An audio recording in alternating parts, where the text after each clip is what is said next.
Assalamualaikum warahmatullahi wabarakatuh. Al-Fatihah. A'udzubillahi minasyaitonirrajim. Bismillahirrahmanirrahim. Alhamdulillahi rabbil alamin. Arrahmanirrahim. Maliki yaumiddin. Iyyaka na'budu wa iyyaka nasta'in. Ihdinas siratal mustaqim. Siratal ladzina an'amta 'alaihim ghairil maghdubi 'alaihim waladdallin. Rabbighfirli wa liwalidayya wal muslimina amin.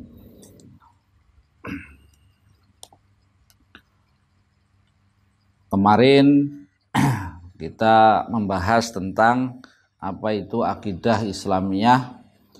Akidah Islamiyah adalah hal-hal yang wajib diyakini oleh orang Islam, yang wajib diyakini kebenarannya.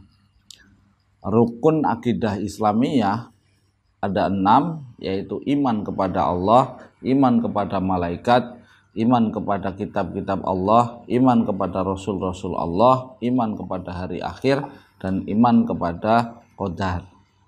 Kemarin juga sudah membahas bagaimana cara beriman kepada Allah, mengimani Allah secara global. Bahwa secara global kita harus meyakini bahwa Allah Subhanahu wa ta'ala itu bersifat sempurna dan bersih dari sifat kekurangan. Nah, secara terperinci, ada perincian dari sifat kesempurnaan Allah itu kemudian diperinci menjadi 20 sifat wajib bagi Allah. Ini adalah metodologi di dalam memahami atau meyakini Allah yang dilakukan oleh Ahlussunnah wal Jamaah.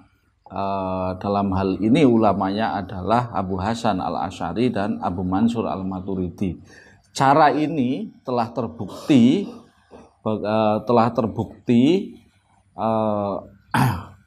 menjadi metode yang paling baik, yang paling aman, yang paling selamat, yang kemudian dipakai oleh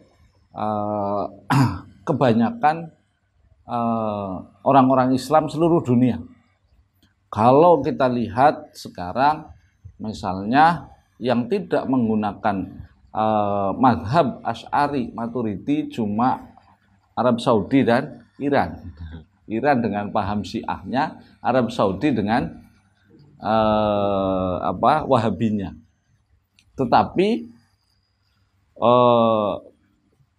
di luar dua negara itu rata-rata menggunakan mazhab pemikiran ilmu kalamnya Asy'ariyah dan Maturidi, termasuk di Indonesia.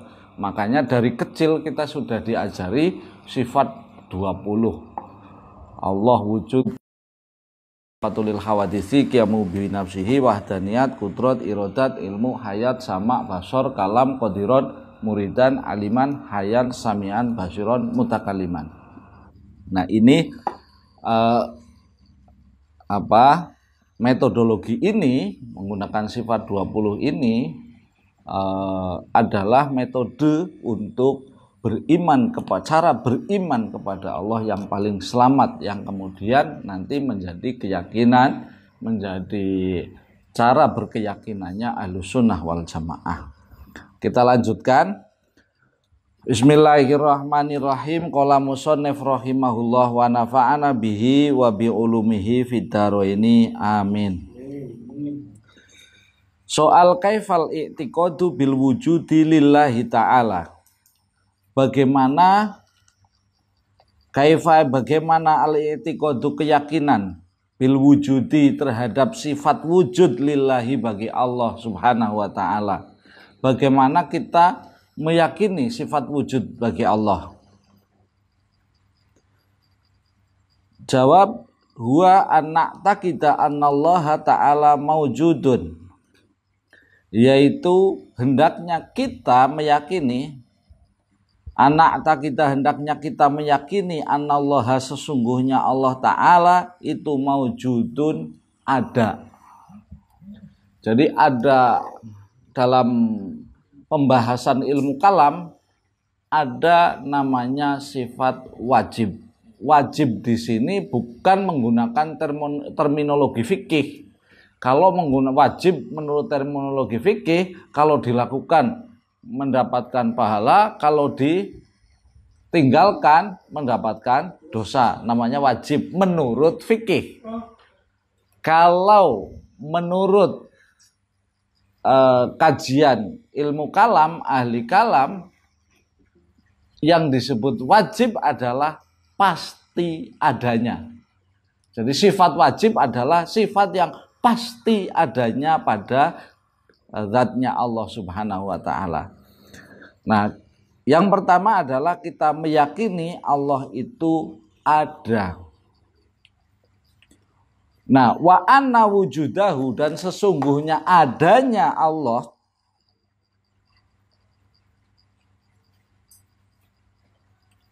bidzatihi, dengan zatnya Allah, itu laisa biwasitoti syai'in, tanpa perantara sesuatu apapun. Jadi wujudnya Allah tanpa perantara. Kenapa? Kalau ada perantara pasti tidak sempurna, pasti terbatas. Saya mau ngirim barang ke mana? Ke Bogor, pakai perantara. Itu karena terbatasnya orang untuk pergi ke Bogor, maka menggunakan perantara. Saya mau bikin misalnya meja, pakai apa ya? Pakai kayu. Nah, berarti kita tidak bisa dari tidak ada menjadi ada, itu tidak bisa gitu. Maka harus menggunakan perantara. Nah, Allah, wujudnya Allah tidak seperti itu. Wujudnya Allah tidak menggunakan perantara. Laisa biwasitoti syai'in, tanpa perantara sesuatu apapun. Wa anna wujudahu, dan sesungguhnya wujudnya Allah, adanya Allah itu wajibun, wajib, pasti. Jadi wajib itu pasti. La yumkinu, tidak mungkin, ayal haqohu,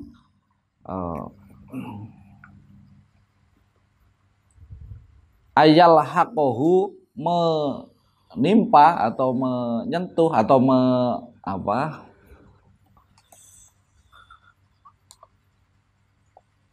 menimpa kepada Allah apa adamun, tidak ada. Jadi tidak mungkin tidak ada. Jadi kita wajib meyakini bahwa Allah itu ada. Adanya ya tanpa perantara apapun.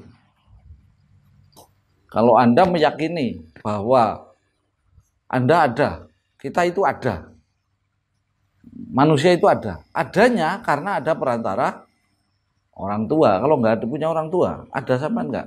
Nggak ada. Ada perantara bahwa proses pembentukan. Nah, ada perantara misalnya adanya manusia, ada perantara proses, ada pacaran dulu misalnya orang tuanya gitu kan, nggak ya, menikah, terus berhubungan badan dan lain sebagainya. Adanya Allah tidak seperti itu. Pun bisa dimisalkan bahwa tidak kita misalnya bahwa segala makhluk adanya karena ada perantara. Hanya Allah yang adanya tanpa perantara. Kalau Allah wujudnya ada perantara, maka bayangan kita terhadap Tuhan salah. Kan gitu. Pemikiran kita terhadap wujud Tuhan itu salah.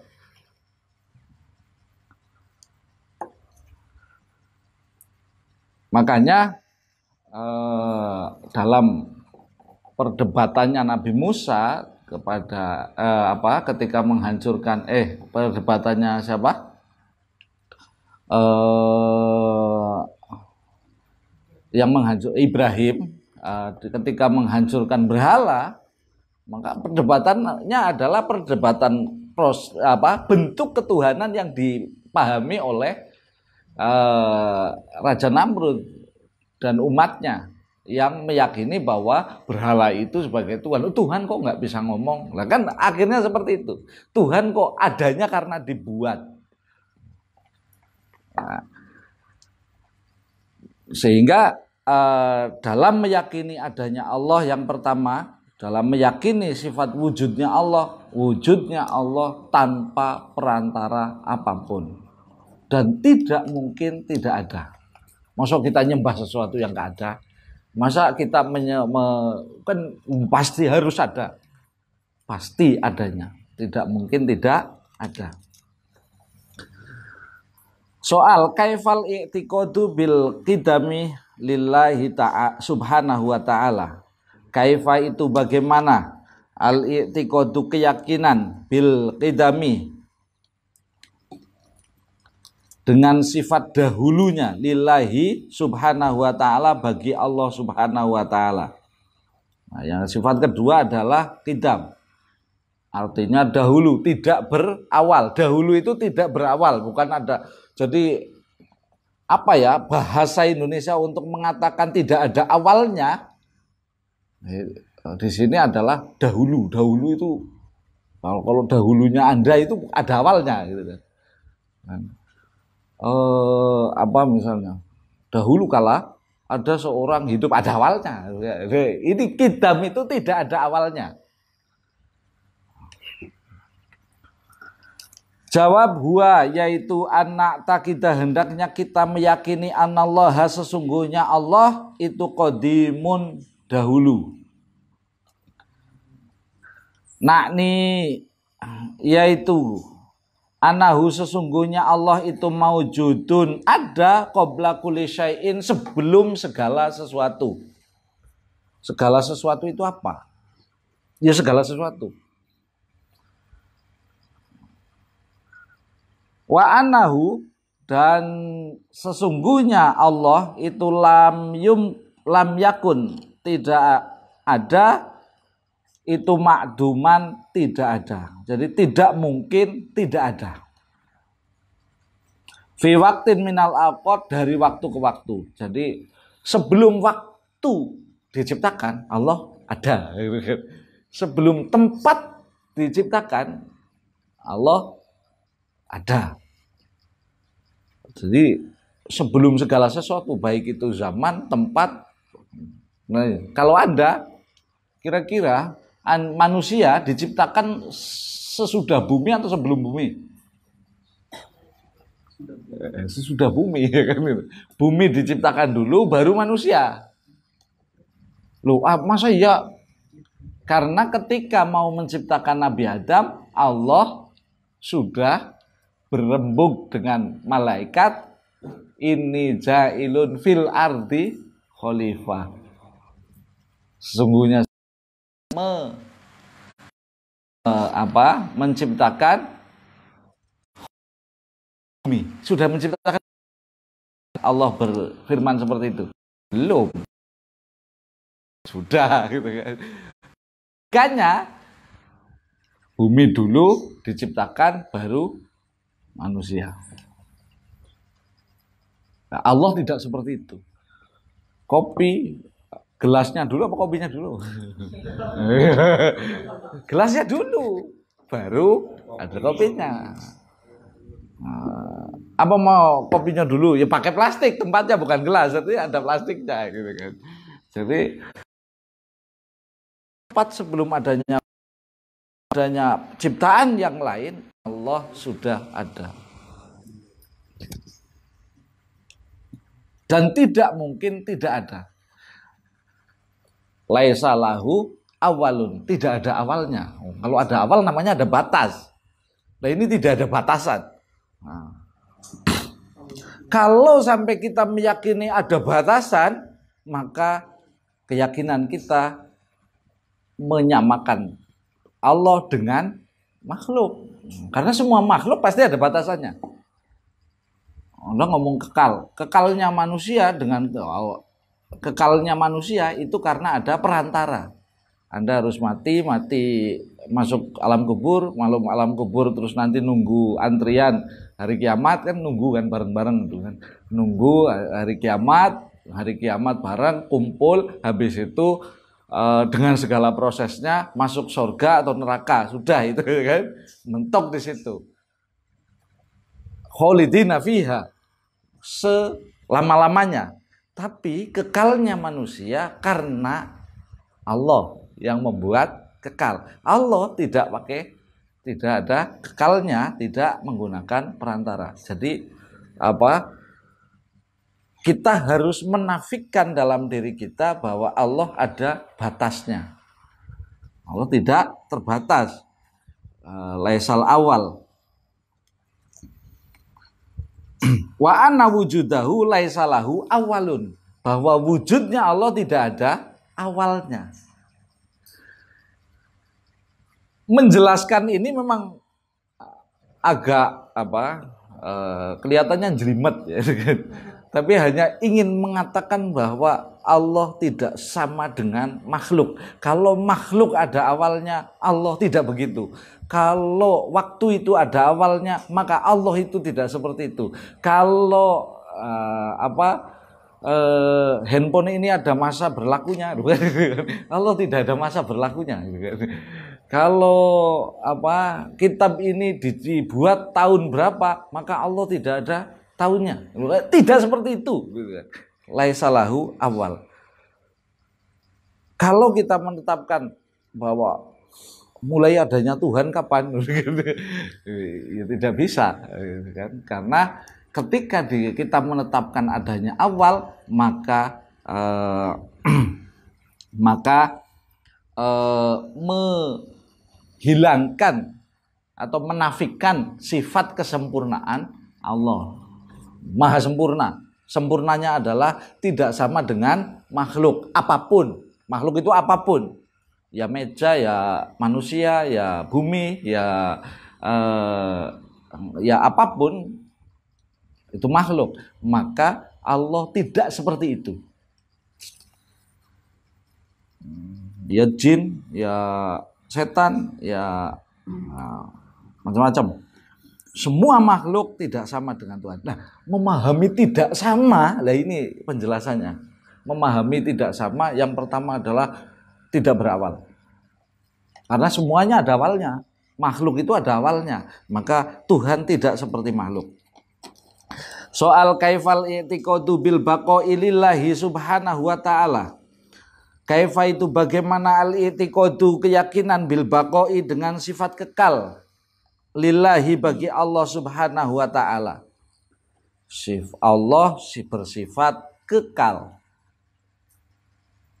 Bedanya kekalnya manusia dengan kekalnya Allah adalah Allah tanpa perantara, kekalnya manusia karena ada perantara. Anda kekal, tapi namanya bukan bako, namanya kholidina fiha, jadi selama-lamanya di dalamnya gitu kan. Nah, selama-lamanya itu adalah dengan perantara Allah gitu. Yang membuat selama-lamanya adalah Allah. Jadi bedanya kekalnya Allah dengan kekalnya manusia adalah manusia kekalnya ada perantaranya. Kekalnya Allah ya tidak ada perantaranya. Huwa yaitu anak takidah, hendaknya kita meyakini anallaha, sesungguhnya Allah subhanahu wa ta'ala itu bakin, kekal. Wa anna baqa'ahu, dan sesungguhnya kekalnya Allah itu laisalahu nihayatun, tidak ada batasnya. Itu laisa, tidak ada lahu bagi Allah apa nihayatun, batas. Wa anahu, dan sesungguhnya Allah itu layazulu, tidak berubah sedikit pun, aslan sedikit pun. Jadi tidak Allah yang dulu sama enggak ya dengan Allah yang sekarang, enggak, jangan dipikirkan begitu. Gitu kan. Oh, jangan-jangan Allahnya Nabi Ibrahim beda dengan Allahnya Nabi Muhammad itu kan. Itu namanya menganggap bahwa Allah itu bisa berubah. Allah tidak berubah dari dulu. Bako, kekal.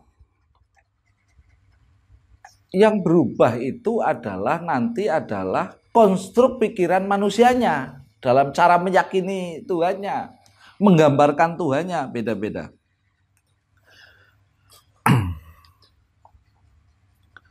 Walayal haqqahu, dan tidak menimpa kepada Allah apa al-adamu, sifat tidak ada, fi waqtin minal awqati, dari waktu ke waktu, dari seluruh waktu. Jadi selalu ada. Jadi jangan berpikiran Allah itu prei gitu kan. Prei jadi Tuhan gitu kan. Libur jadi Tuhan gitu kan. Yang libur manusianya gitu kan. Jumatannya libur gitu kan. Nah, Tuhannya tidak gitu. Makanya ketika orang nun sewu, pendapat saya, ketika orang nge-share Ka'bah yang kosong, tidak ada apa? Tidak ada yang tidak menggunakan traweh, tidak ada umroh, tidak apa? Saya biasa-biasa saja. Kenapa? Karena saya meyakini Allah tidak berkurang, enggak berubah karena tidak disembah itu kan. Jadi jangan merasa bahwa kasihan sekali Allah ya gitu kan. Nggak ada yang nyembah gitu kan. Masjid-masjid kosong, kemudian Ka'bahnya nggak ada yang tawaf itu kan. Wah, itu. Jadi walaupun satu dunia ini, kalau dalam kitab Nasoilul Ibad di hadis yang awal itu, kalau seluruh dunia ini bermaksiat semuanya, tidak mengurangi sedikit pun keagungan Allah. Jadi nggak disembah, nggak apa-apa, nggak masalah bagi Allah, nggak masalah itu kan. Tidak mengurangi keagungan Allah. Walaupun sedunia ini nyembah semuanya, takwa semua kepada Allah, tidak menambah sedikit pun keagungan Allah. Jadi tidak, ya tetap, gitu kan. Jadi jangan merasa bahwa Anda tidak sholat itu terus tidak sholat Jumat di masjid di situ karena dilarang karena corona gitu ya. Kemudian kasihan kepada Allah, nggak ada yang nyembah gitu kan. Gitu kan. Yang kasihan manusianya gitu kan. Kadang-kadang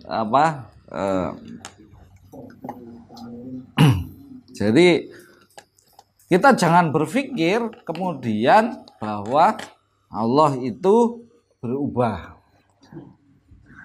Jadi kekal, baqo, tidak ada batas, tidak berubah, tidak mungkin tidak ada dari waktu ke waktu.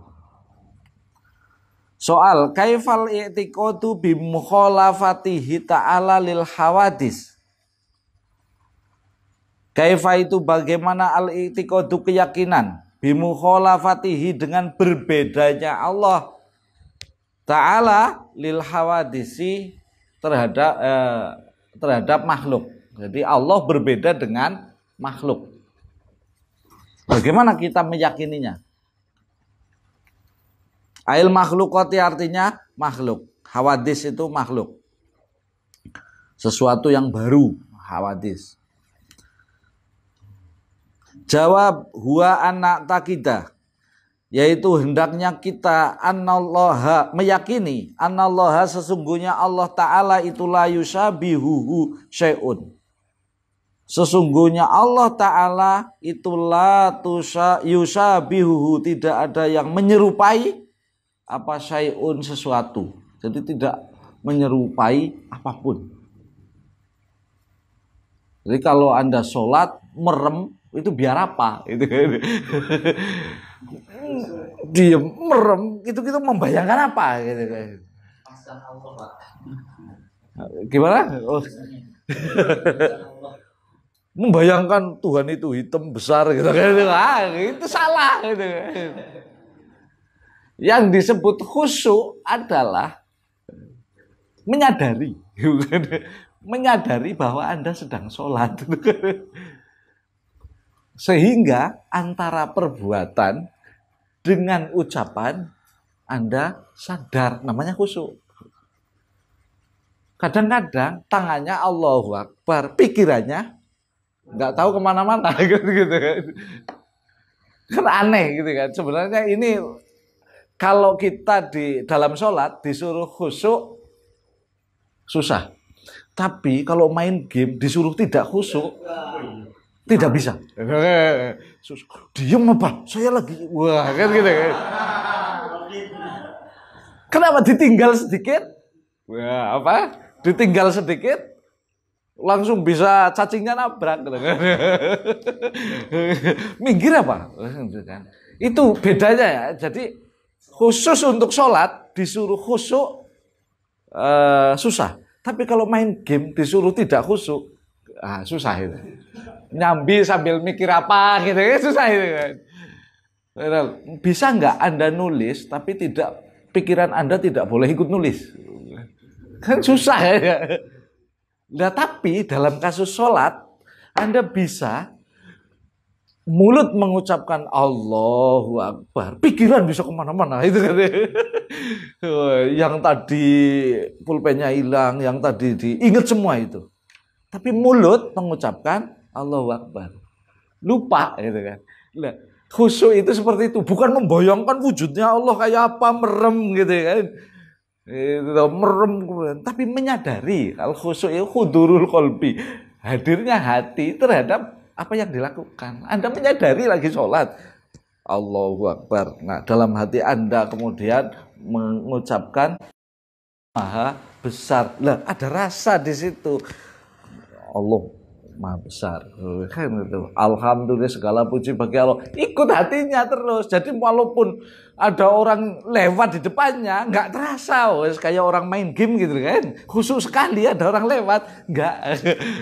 Tadi ada tukang es lewat nggak tahu, saya lagi konsentrasi. Lah konsentrasi itu khusyuk namanya. Gitu ya. Jadi jangan berpikiran khusyuk itu merem diam membayangkan Allah gitu kan. Lah itu salah. Karena apa? Allah tidak bisa dibayangkan. Merem diam apa, saya lagi bareng sama Allah gitu. Gitu. Jadi kalau Anda khusyuk, kalau orang-orang tua dulu pesan gitu ya, kalau ada anak berisik gitu ya, berisik, itu kalau orang sholat itu malah didiemin. Nak, kamu kalau berisik nanti ya kalau saya sholat. Jadi nggak apa-apa gitu kan. Kenapa? Hati saya sedang sama Allah, sudah, tidak, yang lain tidak terpikir. Tapi kalau saya tidur jangan berisik ya. Kalau tidur jangan berisik. Tapi kalau sholat berisik boleh. Jadi sama dengan Anda main game gitu ya. Anda mau berisik ya terserah, anak mau lari-lari juga diam aja, tenang gitu kan. Mau ada petasan jedar-jedar juga tenang aja. Namanya khusyuk itu. Lah Anda bisa enggak dari situ, dari khusyuknya itu dari perbuatan yang biasanya itu main game ini yang butuh kekhusyukan itu dirubah dalam sholat, yaitu menyadari bahwa dirinya sedang sholat. Kemudian antara perbuatan dan ucapan itu nyambung. Jangan-jangan kita antara ucapan sama perbuatan tidak disadari. Orang kalau ngomong nggak sadar itu orang ya. Anda yang ngomong loh ya. Orang kalau ngomong tanpa disadari itu namanya orang gila. Jangan-jangan sholat kita sholatnya orang gila gitu kan. Kan begitu kan.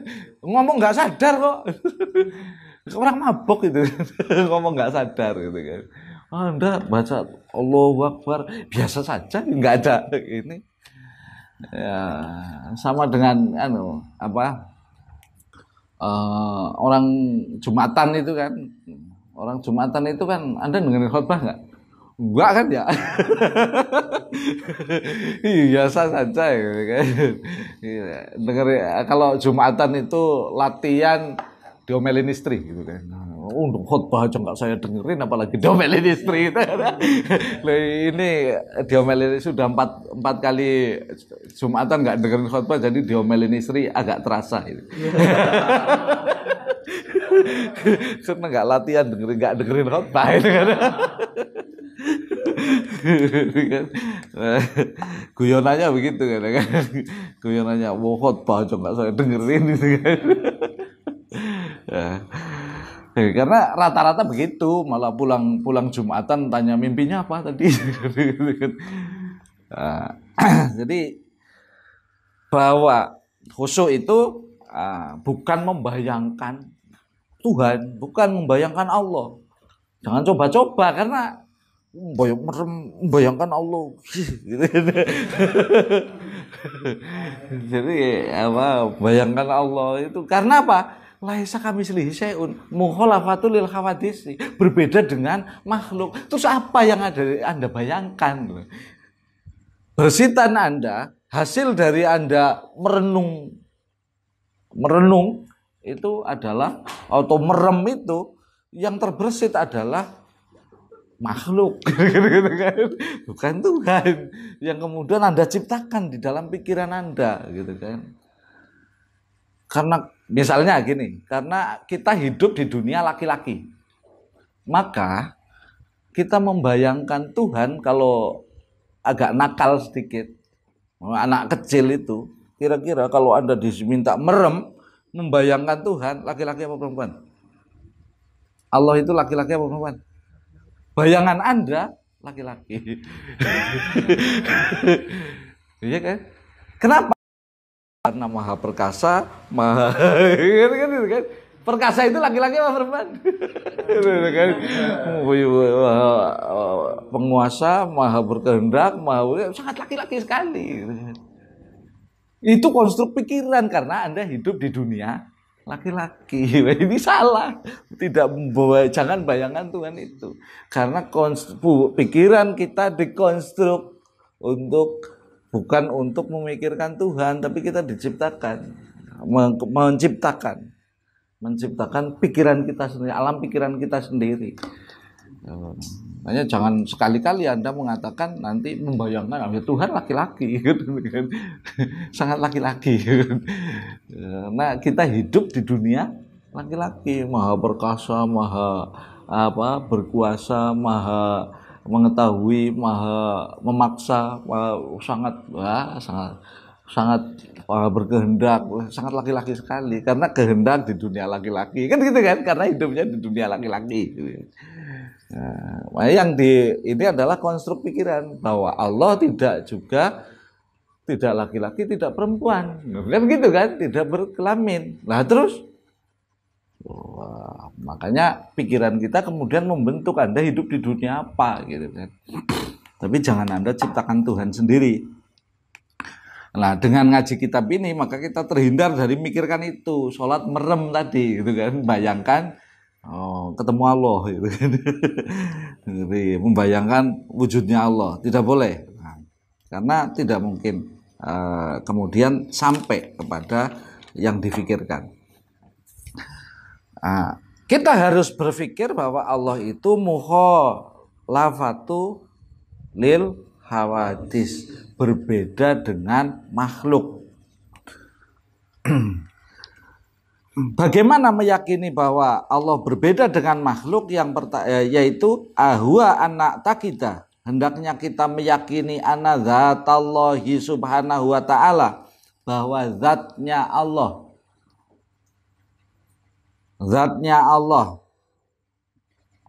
subhanahu wa ta'ala itu la tusabihu syai'an, tidak menyerupai sesuatu apapun, minal makhlukoti, dari makhluk. Yang pertama adalah zat, bentuk. Zat itu bentuk. Jadi tidak menyerupai apapun.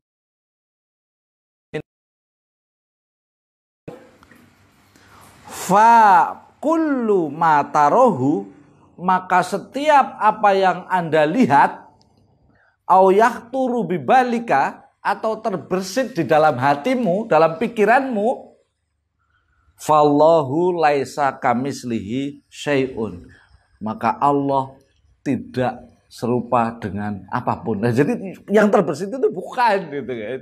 Jadi bukan, maka Anda tidak bisa tidak boleh membayangkan itu kan merem Allah itu hitam, itu tidak, gitu kan. Tidak boleh, gitu. Karena yang terbersit, apapun yang terbersit maka itu bukan. Bukan. Sudahlah, pokoknya kita mengikuti ini, alur pikir ini, nanti akan ketemu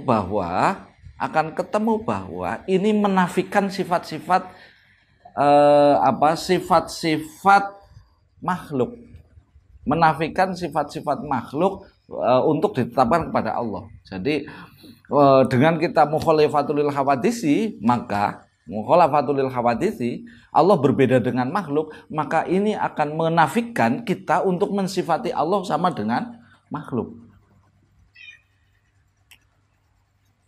Kita makhluk, manusia zat wujudnya.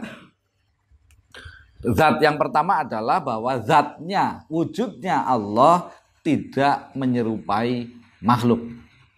Itu yang pertama. Bahwa wujud apapun yang terbersit dalam pikiran kita, maka itu bukan. Nah, sehingga yang pertama, wujud Allah itu tidak menyerupai apapun. Zatnya, wujudnya Allah tidak menyerupai apapun. Hati kita harus menafikan bahwa Allah itu seperti manusia, Allah itu patung, Allah itu berada di Ka'bah. Itu tidak. Ya namanya Baitullah, rumah Allah, berarti Allah dalam rumah itu kan. Gitu kan, di dalamnya itu kan. Oh berarti butuh tempat, butuh ini. Tidak, wujudnya Allah tidak seperti yang dibayangkan. Siapapun yang membayangkan, mau itu kiai, mau itu ulama, mau itu kalau sudah membayangkan, menjisimkan, mewujudkan, menggambarkan bentuk zat Allah, maka pasti bukan. Cahaya putih. Dalam kitab Manaqib disebutkan para aulia banyak yang digoda oleh setan ketika dia berzikir kemudian ketemu dengan cahaya putih kemudian mengaku Allah. Dalam kitab Manaqib, di Manaqib yang biasa kita baca, itu dijelaskan bahwa itu juga menggoda Syekh Abdul Qadir Jailani. Jadi ketika sedang bermunajat kepada Allah, tiba-tiba muncul cahaya putih. Mengaku, wahai Abdul Qadir Jailani, sudah cukup ibadahmu. Sekarang aku halalkan segala yang saya haramkan. Saya adalah Tuhanmu. Cahaya putih ngomong, gitu kan. Kalau Anda, kita gitu, kayaknya ngaku nabi sampai itu kan. Dapat wahyu gitu. Saya Abdul Qadir Jailani digoda dengan cara itu.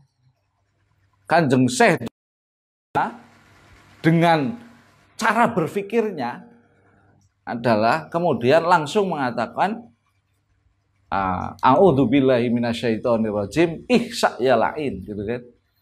Pergilah wahai makhluk terlaknat. Loh, kok tahu? Dari mana? Ditanya. Kok tahu kalau ini setan? Kemudian cahaya putih itu berubah menjadi asap. Rubul jadi asap. Loh, kok tahu jadi setan?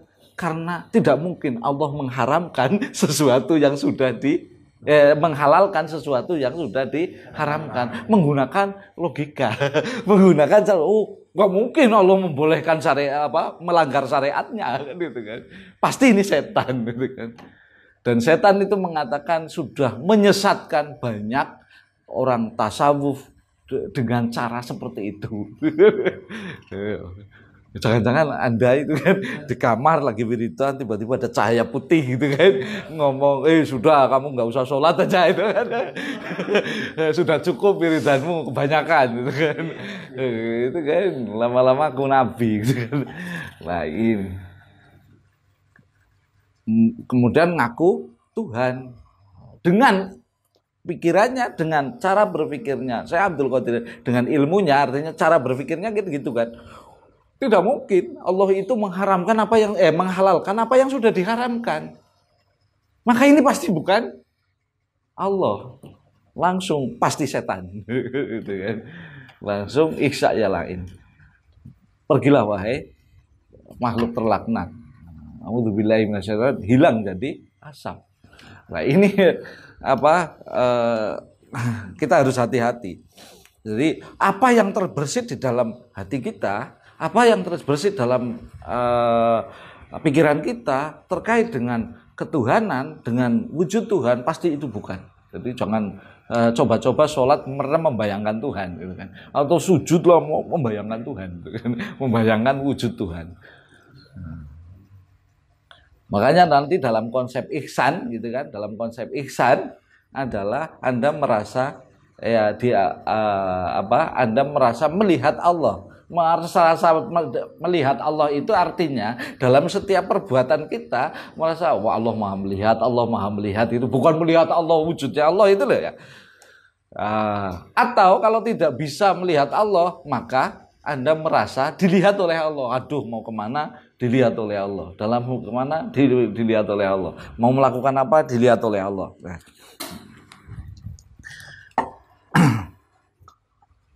Yang pertama adalah meyakini zatnya Allah berbeda dengan makhluk. Soal kaifal i'tiqadu bi anna sifatihi subhanahu wa ta'ala mukhalifatun li sifatil hawadis. Kaifa itu bagaimana al-i'tiqadu keyakinan bi anna sifatihi bahwa sesungguhnya sifatnya Allah Subhanahu wa taala itu mukhalifatul li sifatil hawadis, berbeda dengan sifat makhluk. Tadi apa? Bentuk. Sekarang sifat. Yang berbeda dengan makhluk yang pertama adalah bentuknya beda atau zatnya beda, sifatnya juga beda.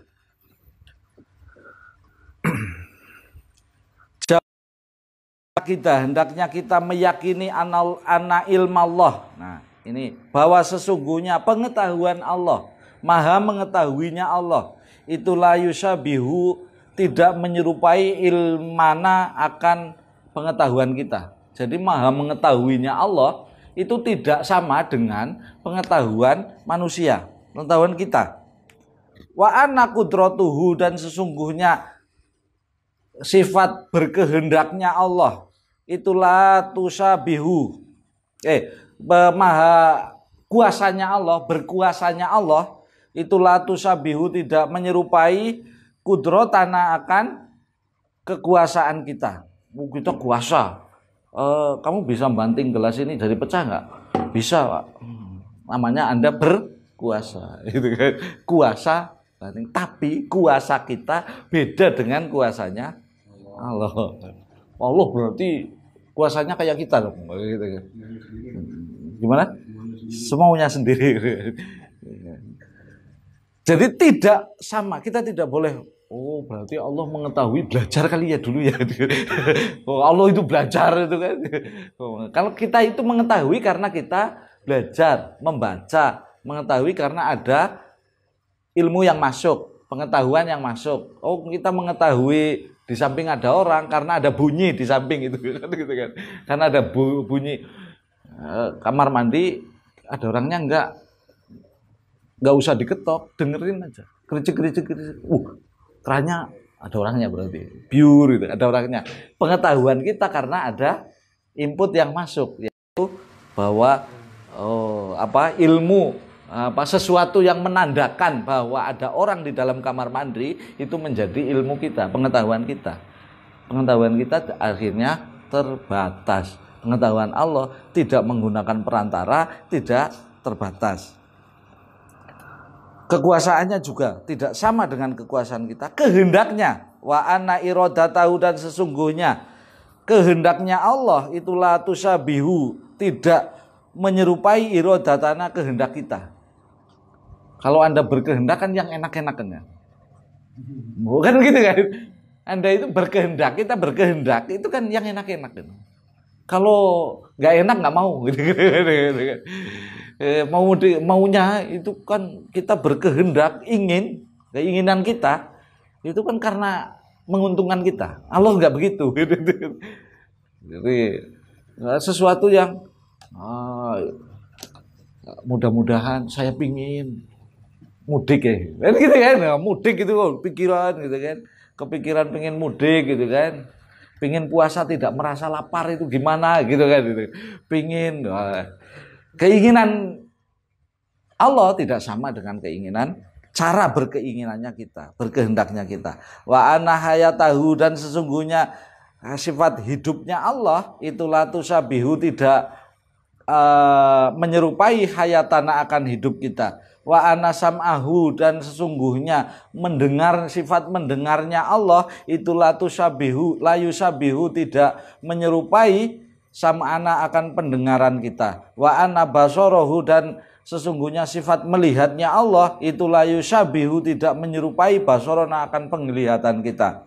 Wa anna kalamahu, dan sesungguhnya berbicaranya Allah itulah yusabihu, tidak menyerupai kalamana akan pengucapan kita.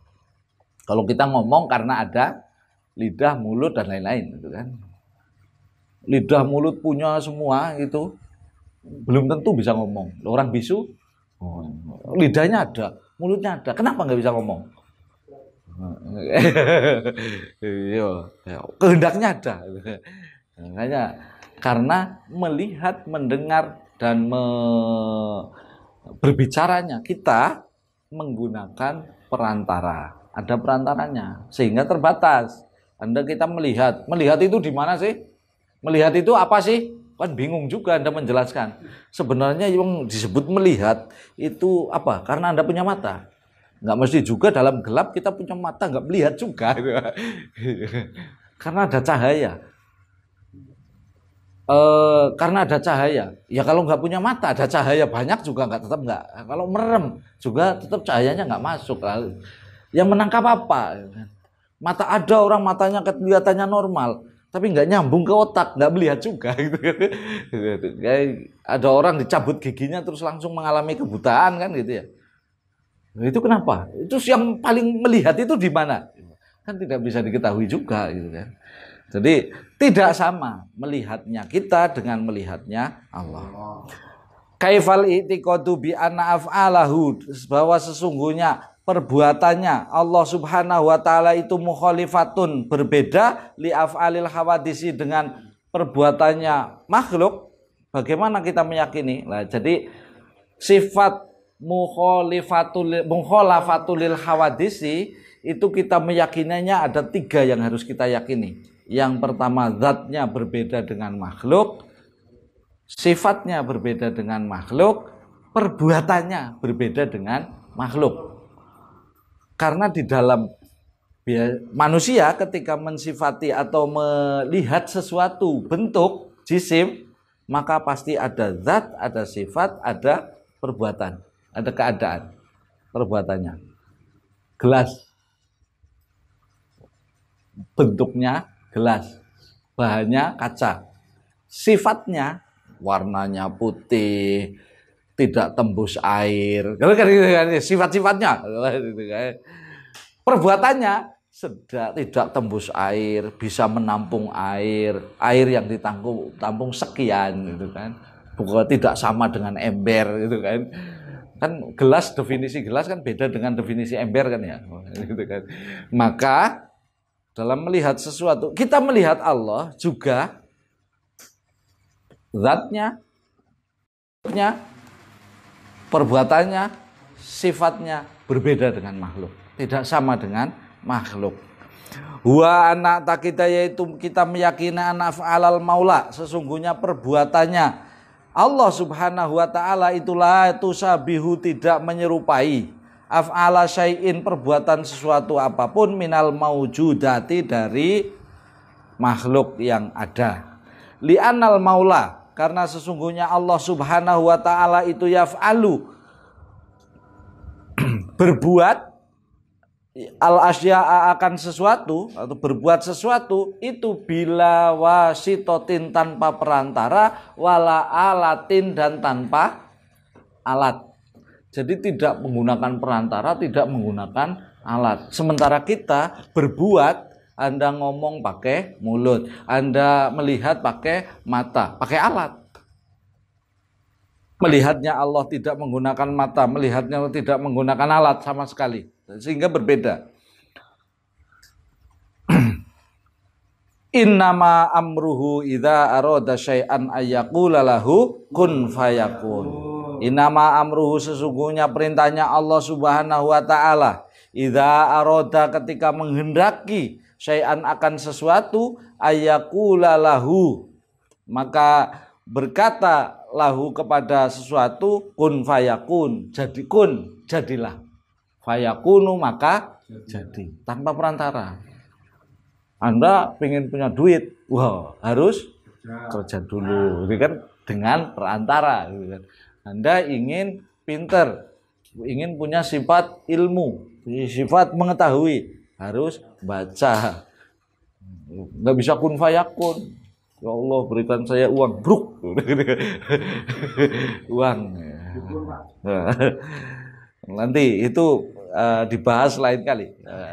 Soalnya ada satu Allah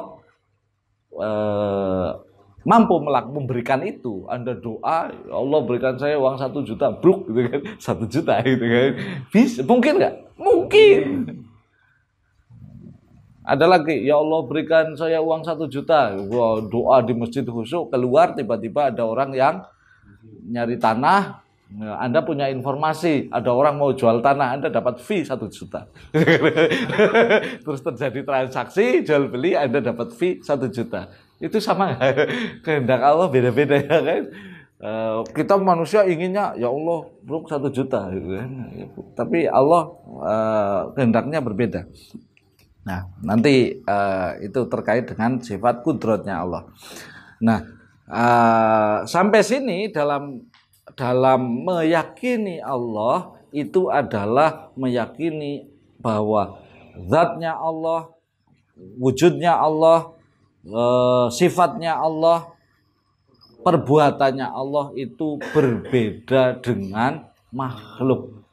Jadi jangan kita kemudian membayangkan Allah kalau mau nurunkan hujan itu harus nelpon nelpon malaikat kali ya, gitu kan. Nelpon dulu gitu kan, telepon malaikat terus negosiasi mau atau enggak gitu kan, ya enggak lah gitu ya. Tapi kun fayakun.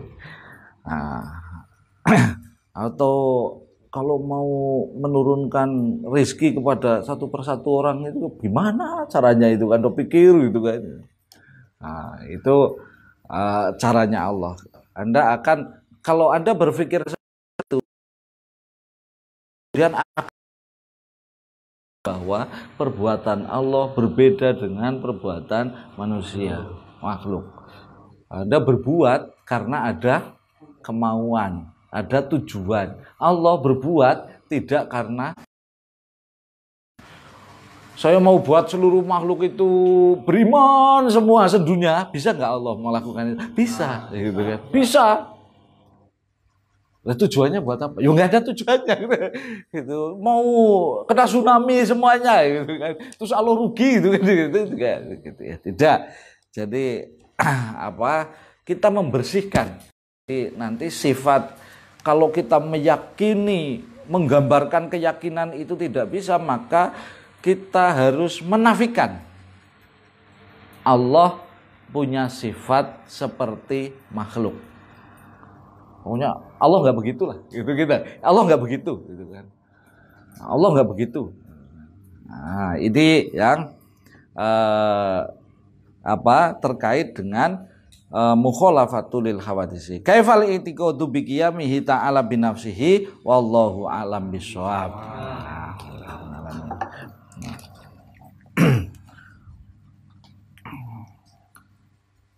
Jadi ini kitab kecil ini itu dasar, memang dasar.